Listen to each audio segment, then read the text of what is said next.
Bandera is an awkward, stubborn, and fanatical Slav. He is so devoted to his ideas that he is willing to die for them. At this stage, he is extremely valuable to us, but later can become very dangerous. He has the same hate for Russians as for Germans. This is how SS General Gottlieb Berger described Stepan Bandera, leader of the Organization of Ukrainian Nationalists, when he refused to collaborate with the Germans. Stepan Bandera was born on the 1st of January in 1909 in the village of Stary Uhryniu in the western region of Ukraine known as Galiciana, during which time was a territory of the Austro-Hungarian Empire. Stepan came from a large, reputable family with educated parents. His father Andriy also served as a priest after having received a degree in theology from Lviv University. The Bandera family belonged to the Ukrainian intelligentsia and were often visited by educated people and public figures with very clear political affiliations. Their household was imbued with the spirit of Ukrainian patriotism, a deeply rooted love for Ukraine, and the desire to fight to the end for her freedom. Undoubtedly, the constant foreign occupation of his homeland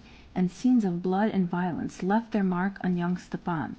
He was only 5 years old when the First World War began, and between 1914 and 1917 he witnessed the tug-of-war on his land between the Austro-Hungarian and Russian empires, which resulted in a territory change of 4 times within that short period. The year 1917 brought with it the bloody Bolshevik Revolution, and while the following year saw the creation of the West Ukrainian People's Republic, in 1919 aggression from Poland caused a war which resulted in complete Polish occupation of western Ukraine. On many occasions, the Bandera's home, as many other Ukrainian homes, experienced shelling from enemy bombs. In addition to the carnage around him, at the age of 12, Stepan suffered the loss of his mother due to tuberculosis.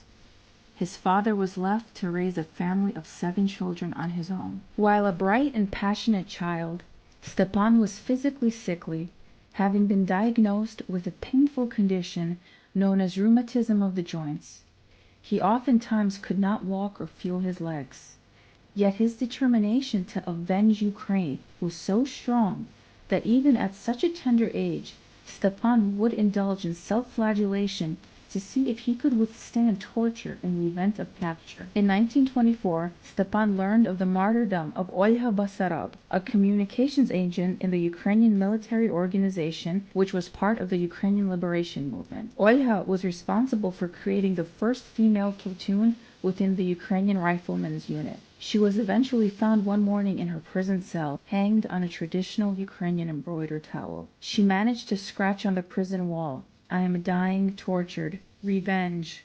Stepan Bandera took these words to heart and would make sure to carry out Olha's last wishes. Several months later, after a lengthy battle to retrieve Olha's body, doctors were able to determine her death was not a suicide, but in fact staged. After graduating school in 1927, Stepan planned to attend the Ukrainian College of Technology and Economics in Podebrada in Czechoslovakia, but the Polish authorities did not grant him travel papers. In 1928, Stepan passed his entrance exams and was enrolled in the agronomy program at the Lviv Polytechnic University, one of the few programs open to Ukrainians at the time. This was due to restrictions placed on minority enrollment by the Polish government, aimed primarily at Jews and Ukrainians in both secondary schools and university-level institutions. However, his time there was short-lived, as he was arrested by the Polish authorities, who controlled western Ukraine at the time. They justifiably suspected Stepan Bandera of being a member of the Ukrainian military organization OUN, also known as the Organization of Ukrainian Nationalists, which he joined in 1928. Having started out as an ardent activist, Stepan eventually became the organization's primary ideologist. The goal was to fight for the independence of Ukraine by any means possible. In 1934, the Polish authorities arrested Stepan again for nationalistic activities and sentenced him to life in prison. While there, Stepan commenced a 16-day-long hunger strike. Reports from guards confirm that Stepan was so weak he needed to rely on the walls to remain upright. At that time, prison authorities would resolve to forcibly feeding liquid sustenance through prisoners' nostrils. Unexpectedly, he got out after only 3 years of imprisonment due to the Nazi attack on Poland in 1939. Even though the German authorities initially promised to help Ukraine gain independence and fight the Russian communists, 2 years later they also arrested Stepan, along with others, for nationalistic activism. In 1939, Western Ukraine was given to the USSR under the Molotov-Ribbentrop Pact, also known as the Nazi-Soviet Pact. The result was horrendous on the Bandera family. Stepan's sisters Oksana and Marta Maria were arrested by the NKVD, or Soviet secret police, in 1941 and sent to a gulag in Siberia. His father was shot. And because Bandera refused to work for the Nazis, his brothers Oleksandr and Vasil were arrested and interned in Auschwitz. They were especially abused because of their family name, and in 1942 they were killed by Polish inmates. Another brother, Bogdan, would also eventually be shot by the Gestapo. The Nazis eventually also sent Stepan to the concentration camp at Sachsenhausen, where other influential Eastern Europeans were being held for whatever plans the Nazis would deem as useful to their cause. Once he was released, he could not return to Ukraine, as Stepan was considered an enemy of the Soviet state. Thus, he was forced to emigrate to Germany. Eventually, he began to work for the British Secret Service and completely immersed himself in the activity of UPA, the Ukrainian Insurgent Army. Unlike competing Polish, Russian, Hungarian, or Romanian nationalistic movements of the time, Ukrainian nationalism did not include anti-Semitism as a core aspect of its program. Members of UPA were faced with two enemies: the fascists from the west and communist invaders from the east, inevitably causing Ukraine to be stuck between a rock and a hard place. Stepan Bandera's movements were constantly being monitored,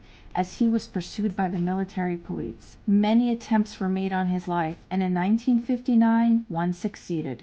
On October 15th, at the threshold of his Munich apartment, Bandera was shot by Bogdan Stashinsky, an employee of the Soviet secret police known as the KGB, and Soviet party leader Nikita Khrushchev. A special weapon, a gun loaded with cyanide, was used in his assassination. To this day, the life and persona of Stepan Bandera continue to stir up controversy. For those suffering from communist nostalgia, Bandera is ignorantly branded a fascist and collaborator. This is most likely due to a commonplace social nuance which took root in the Soviet Union during the Second World War, which was to refer to a non-communist compliant person or idea as fascist or an enemy of the state. Moreover, the Soviet school curriculum included propaganda aimed at vilifying nationalistic individuals. Eventually, Bandera's name became synonymous with the label and was used to refer to anyone who fought for individual rights as well as the rights of a sovereign state. Even decades after the fall of communism, Soviet sympathizers still use the terms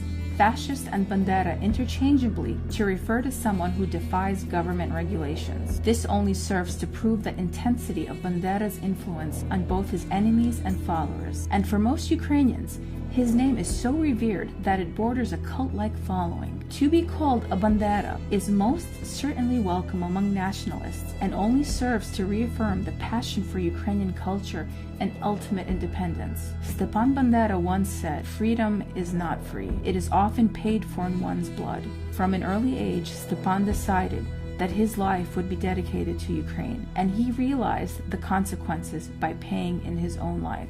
Slava Ukraini! Glory to Ukraine!